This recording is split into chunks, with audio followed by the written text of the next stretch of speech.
بسم الله الرحمن الرحيم. قال الله تعالى في القرآن المجيد والفرقان الحميد: ألا إن أولياء الله لا خوف عليهم ولا هم يحزنون. صدق الله تعالى مولانا العظيم وبلغنا رسوله النبي الأمين الكريم، ونحن على ذلك لمن الشاهدين والشاکرین والحمد للہ رب العالمین۔ آج 26 اپریل سن 2024، 17 شوال المکرم 1445 سن ہجری۔ ان پر درود جن کو کسے بے کساں کہیں، ان پر سلام جن کو خبر بے خبر کی ہے۔ آپ صلی اللہ علیہ وآلہ وسلم کے دور میں جو صحابہ کرام تھے وہ بڑے خوش نصیب تھے کہ جنہوں نے حضور صلی اللہ علیہ وآلہ وسلم کی اپنی سر کی آنکھوں سے زیارت کی، شرف صحابیت پایا، صحابی ہوئے، صحابی کہلائے، صحابی رہے، اور جن جن آنکھوں نے اچھی نظر سے حضور علیہ السلام کا دیدار کیا، یقیناً وہ بڑے خوش نصیب تھے۔ اب بھی اس زمانے میں بہت سے ایسے لوگ ہیں جو یہ کہتے سنائی دیتے ہیں کہ کاش ہمیں حضور علیہ السلام کا وہ دور نصیب ہوا ہوتا، کاش ہم نے حضور علیہ السلام کو اپنی آنکھوں سے دیکھا ہوتا، حضور علیہ السلام کی صحبت میں بیٹھنا نصیب ہوا ہوتا۔ یقیناً اچھا جذبہ ہے، لیکن میرے آقا صلی اللہ علیہ وآلہ وسلم نے پھر بھی ایسے خوش نصیبوں کو محروم نہیں کیا، بلکہ ایسے اوصاف بتا دیے کہ جن اوصاف کو اپنانے والوں کو رسول اللہ صلی اللہ علیہ وآلہ وسلم نے اپنا دوست ہونے کی خوشخبری ارشاد فرمائی ہے۔ اور قرب رسول صلی اللہ علیہ وآلہ وسلم یقیناً پانا بڑی سعادت مندی ہے جنہوں نے پایا، جو حضور علیہ السلام کے قریب ہوئے، حضور کے دور میں ہوئے، حضور کو دیکھا، حضور سے ملاقات کی۔ لیکن شاعر نے خوب کہا ہے کہ وہاں فاصلوں کی زیادتوں سے عنایتوں میں کمی نہیں۔ اگر کوئی دور بھی ہے، جیسے ہم دور ہیں یا ہمارا دور حضور علیہ السلام کے دور کے بہت بعد ہے، لیکن اگر محبت سچی ہو، حضور علیہ السلام سے نسبت پکی ہو، تو پھر شاعر کا یہ قول سچا آتا ہے کہ وہاں فاصلوں کی زیادتوں سے عنایتوں میں کمی نہیں۔ کوئی دور رہ کر اویس ہے تو کوئی پاس رہ کر بلال ہے۔ حضور صلی اللہ علیہ وآلہ وسلم کا قرب پانے والا ہو تو کوئی قریب تھا تو وہ بلال حبشی ہوا، اور کوئی دور تھا تو وہ ویسے قرنی بھی بن گیا۔ اس نے دیکھا نہیں، انہوں نے حضور علیہ السلام کی صحبت نہ پائی، لیکن میرے آقا صلی اللہ علیہ وآلہ وسلم نے اس صحابی کی بھی تعریف فرمائی، ان کے بارے میں بھی ارشاد فرمایا کہ وہ میرا دوست ہے۔ کون؟ اویس قرنی رضی اللہ تعالیٰ عنہ۔ اس لیے آج بھی اگر حضور علیہ السلام کے بتائے ہوئے طریقوں کو اگر کوئی اپنائے تو یقیناً وہ قرب رسول پا سکتا ہے، ولایت رسول پا سکتا ہے، حضور علیہ السلام کی دوستی پا سکتا ہے، یہ شرف اسے حاصل ہو سکتا ہے اب بھی۔ اور حضرت سیدنا امامہ رضی اللہ تعالیٰ عنہ، کتنا پیارا نام ہے امامہ۔ آج لوگ نام پوچھتے ہیں، نئے نئے ناموں کی تلاش میں رہتے ہیں۔ صحابہ کی تاریخ اٹھا کر دیکھیے، اتنے پیارے پیارے نام آپ کو صحابہ کے نظر آئیں گے۔ اگر آج آپ رکھنا شروع ہوں تو نسلوں تک وہ نام چلتے رہے ہیں۔ اتنے صحابہ کے اتنے پیارے پیارے نام ہیں۔ امامہ، حضرت ابو امامہ باہلی رضی اللہ تعالیٰ عنہ، یہ وہ صحابی ہیں جو عالم دین تھے اور لوگوں کو جمع کر کر کے حضور علیہ السلام کی باتیں بتایا کرتے تھے، اور حضور علیہ السلام کا حلیہ بیان کیا کرتے تھے، لوگوں میں محبت رسول بڑھایا کرتے تھے۔ ان سے روایت یہ ایک حدیث پاک جو آج کا موضوع ہے، آپ رضی اللہ تعالیٰ عنہ نے ارشاد فرمایا، رسول اکرم صلی اللہ علیہ وآلہ وسلم نے ارشاد فرمایا، ان اغبط اولیاء عندی، میرے نزدیک قابل رشک اور بہت زیادہ محبت کے قابل میرے نزدیک میرے کچھ دوست ہیں۔ اور ان دوستوں کے پھر آپ صلی اللہ علیہ وسلم نے 7 اوصاف بیان فرمائے کہ جن کے اندر یہ وصف پایا جائے گا وہ میرے نزدیک میرا دوست ہے، اور دوست بھی ایسا جو قابل رشک ہے کہ اس کے اوپر رشک کیا جائے۔ بہت سے ہم فضائل سنتے ہیں، کسی فضیلت میں جنت کی بشارت ہے، کسی عمل پر جہنم سے آزادی کی بشارت ہے، کسی عمل پر پل صراط سے آسانی سے گزر جائے گا، کسی عمل پر اسے قبر کے عذاب سے امان مل جائے گی۔ اس طرح کے ہم فضائل سنتے ہیں، لیکن اگر ایسے اوصاف سنیں کہ جس میں حضور علیہ السلام کی دوستی نصیب ہو جائے، کتنا پیارا عمل وہ ہوگا۔ اس لیے شاعر نے خوب کہا ہے کہ اگر کوئی حضور علیہ السلام کا محبوب بن جائے تو شاعر کہتا ہے، اللہ کا محبوب بنے جو تمہیں چاہے۔ اگر کوئی حضور سے محبت کرتا ہے تو وہ اللہ کا محبوب بن جاتا ہے، اور پھر کہتے ہیں اس کا تو بیاں ہی نہیں کچھ تم جسے چاہو۔ کوئی آپ کو چاہے تو وہ اللہ کا محبوب بن جائے، اور جسے آپ چاہیں اس کا کیا مقام ہوگا۔ اس لیے یہاں علماء لکھتے ہیں، غبطہ کا لفظ ذکر کیا گیا غبطہ ایسی خوشی کو کہتے ہیں جو کسی عزیز کی کامیابی پر کسی کو ہوتی ہے. جیسے ماں کو اپنے بچے کی کسی بڑی کامیابی پر بہت خوشی ہوتی ہے، اس خوشی کو غبطہ کہا جاتا ہے. یا کسی کی کوئی دیرینہ خواہش ہو، کسی کے دل میں تمنا ہو اور وہ پوری ہو جائے، اسے کتنی خوشی ہوتی ہے. جیسے کوئی عرصے سے بے اولاد ہو اور پھر اس کو اولاد کی خوشخبری مل جائے. یہ تو کسی کی اپنی اولاد کی خوشی کی بات ہے. کل میں نے ایک شخص کو دیکھا، اس کے گھر میں خوشی کی یوں خبر آئی کہ اس کے بیٹے کے گھر میں خوشی کی امید ہوئی، تو وہ دادا یعنی بننے والا دادا وہ رو رہا تھا. تو جو اپنی اولاد کی اولاد پر خوشی پر اتنا خوش ہوتا ہے تو جس کو اپنی اولاد کی کتنی خوشی ہوتی ہوگی. تو ایسی خوشی کو غبطہ کہا جاتا ہے. جیسے کسی ماں کا بچہ گم جائے اور پھر وہ بہت عرصے بعد ملے تو وہ کس خوشی کے عالم میں ہوگی. ایسی خوشی کو غبطہ کہا جاتا ہے. اور حضور علیہ الصلوۃ والسلام نے فرمایا یہ 7 اوصاف جس میں ہوں گے میرے نزدیک وہ میرا دوست ایسی ہی خوشی دینے میں کامیاب ہو جاتا ہے، اس سے میں ایسا خوش ہوتا ہوں. ایسی خوشی حضور علیہ السلام نے بیان فرمائی ہے. اس لیے رسول اللہ صلی اللہ علیہ وسلم کا دوست ہونا کوئی چھوٹی بات نہیں ہے. حضور علیہ السلام کا جو دوست بن جائے گویا وہ اللہ کا ولی ہے، وہ اللہ کا ولی بن جاتا ہے. اور جو اللہ کا ولی بن جائے اللہ تبارک و تعالیٰ اس کی مدد فرماتا ہے، اسے گناہ سے محفوظ فرما دیتا ہے، اسے آخرت کی محبت عطا کر دیتا ہے، اس کے دل سے دنیا کی محبت نکال دیتا ہے. ایسے شخص کو اللہ تعالیٰ اپنی خاص پناہ عطا فرماتا ہے. ایسے کی چاہت پوری ہوتی ہے، ایسے کی دعا قبول ہوتی ہے، اس کا ایمان محفوظ ہو جاتا ہے اور مخلوق اس کی محبت میں ایسی مبتلا کر دی جاتی ہے کہ لوگ اس کی تعریف کرنا شروع ہو جاتے ہیں. جو اللہ کا ولی بن جائے اللہ تعالیٰ اسے رزق عطا فرماتا ہے، وہ جو مانگتا ہے اسے دیا جاتا ہے. اس لیے یہ کوئی چھوٹی بات نہیں ہے.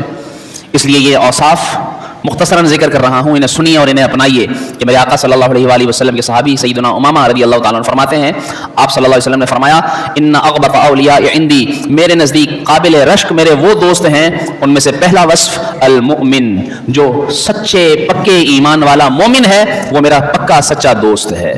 سچے ایمان والا. ایمان کتنی بڑی نعمت ہے، کتنی بڑی دولت ہے. مسلمان کے پاس تو ایمان سے بڑی کوئی دولت نہیں. اور پھر جس کو سچا ایمان نصیب ہو جائے وہ کفر میں لوٹنا ایسے ناپسند کرتا ہے جیسے کوئی کسی انگارے پر چلنا ناپسند کرتا ہے. یہاں تک کہ وہ کفر کو بھی ناپسند کرتا ہے اور کفر کی وجہ سے کافروں کو بھی ناپسند کرتا ہے، جبکہ ایمان کی وجہ سے وہ خود بھی اللہ کے رسول صلی اللہ علیہ وسلم کا دوست بن جاتا ہے اور پھر وہ ایمان والوں کو بھی اپنا دوست بنا لیتا ہے. اس لیے ایمان کی بنیاد وہ اللہ اور اس کے رسول صلی اللہ علیہ وسلم کی محبت پر ہو.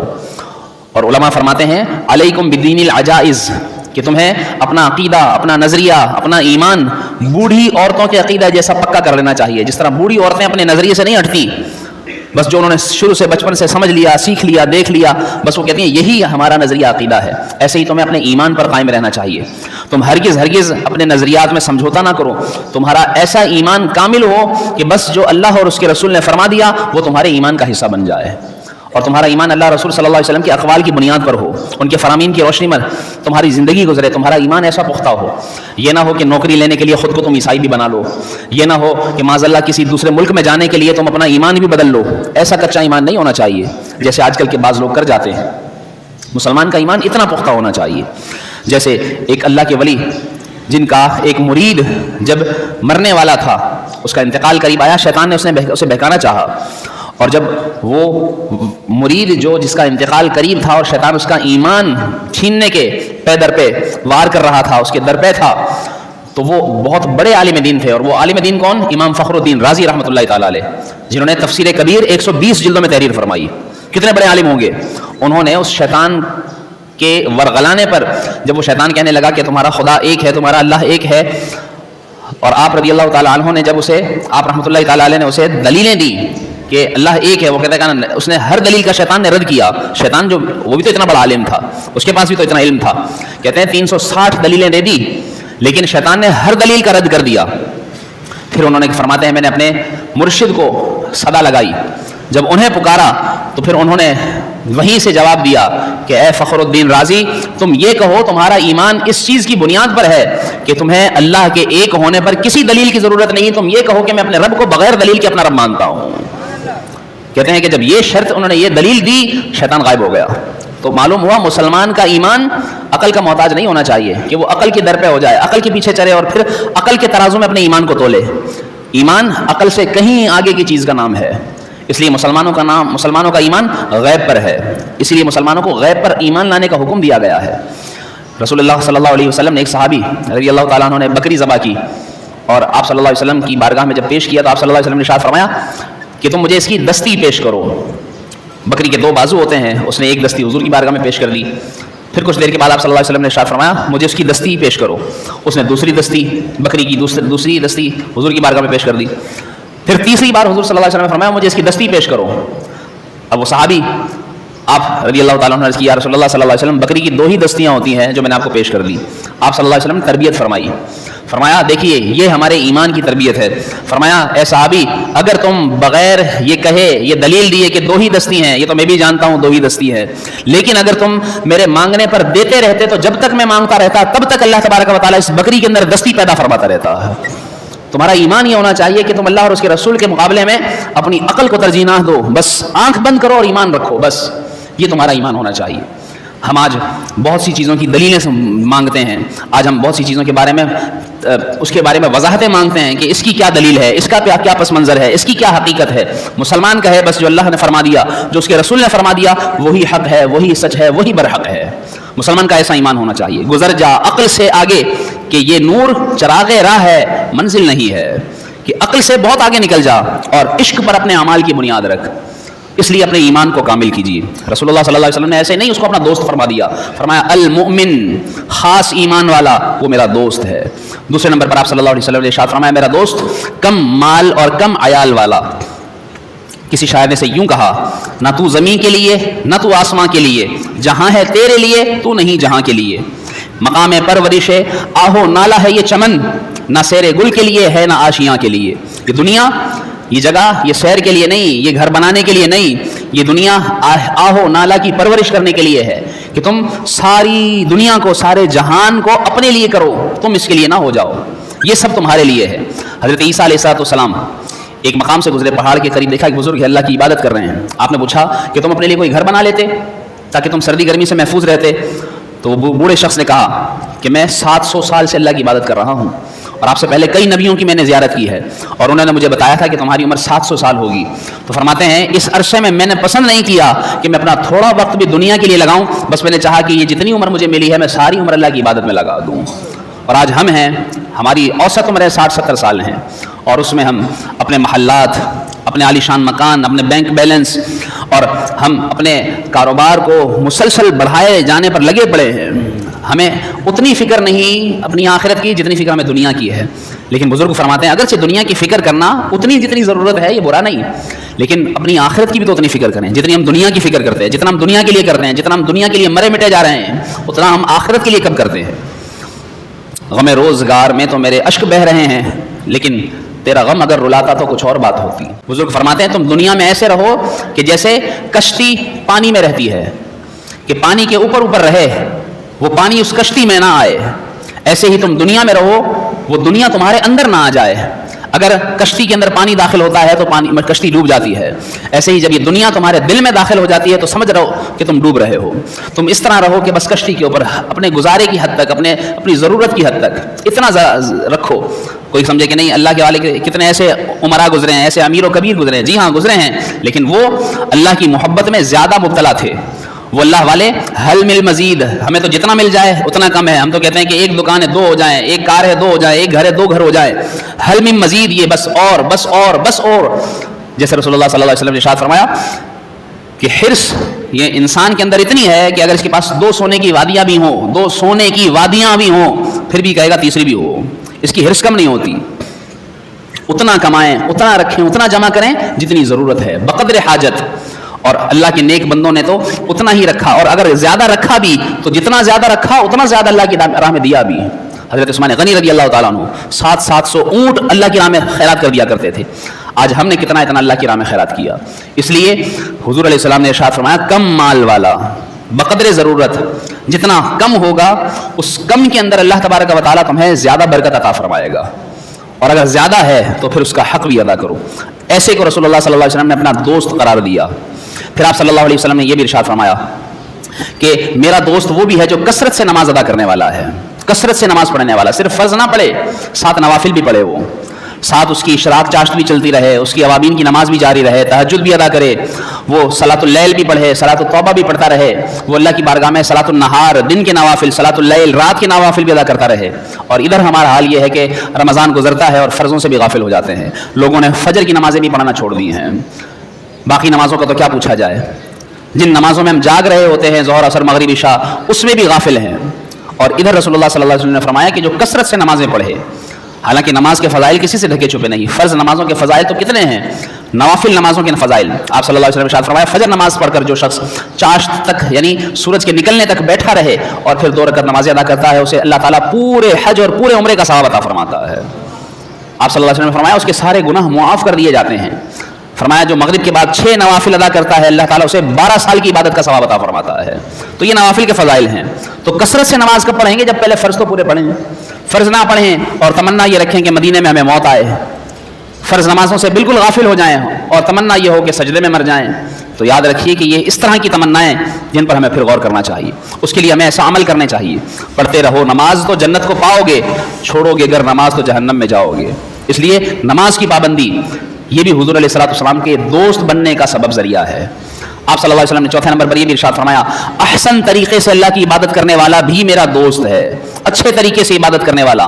اور آج ہم عبادت کرتے ہیں جلدی جلدی بس فرض جماعت بھی 10 منٹ 5-8 منٹ سے لمبی نہ ہو، بس دیر نہ ہو جائے، دعا بھی 2 منٹ سے زیادہ طویل نہ ہو، بس جلدی سے دعا ہو جائے، جلدی سے سلام پھر جائے اور ہم بھاگ جائیں، بس جیسے جمعے کے دن لوگ کرتے ہیں امام سلام پھیرتا ہے اور باہر نکلنے کی جگہ نہیں ہوتی، اتنی جلدی جاتے ہیں کہ جیسے سمجھتے ہیں کہ بعد میں دروازہ بند ہو جائے گا یا نکلنے کی جگہ نہیں ملے گی یا کوئی باہر سے کچھ ایسا بٹ رہا ہے جو ختم ہو جائے گا۔ مسلمانوں کو سوچنا چاہیے اطمینان سے مسجد میں بیٹھیں، اللہ کی عبادت کریں، تھوڑی دیر بیٹھ کر اللہ کا ذکر کریں، اس کی یاد میں مشغول ہوں، سکون پائیں۔ باہر کہاں سکون ملتا ہے؟ اللہ کے گھر میں ہی سکون ملتا ہے، اور وہاں پر بھی ہم بھاگنے کی کوشش کرتے ہیں۔ مجبوری اپنی جگہ، کوئی شرعی وجہ اپنی جگہ، اس کے علاوہ جس کو باہر جا کر کھڑے ہو کر باتیں کرنا ہے، جس کو باہر جا کر ہوٹل پہ بیٹھنا ہے، جس کو جا کر موبائل چلانا ہے، جس کو جا کر ٹی وی دیکھنی ہے، اس کو کس بات کی جلدی ہے؟ ایسے کی بات کر رہا ہوں۔ کوئی مجبوری نہ ہو تو اللہ کے گھر سے نکلنے کی جلدی نہ کریں، عبادت کریں اطمینان سے، سکون سے۔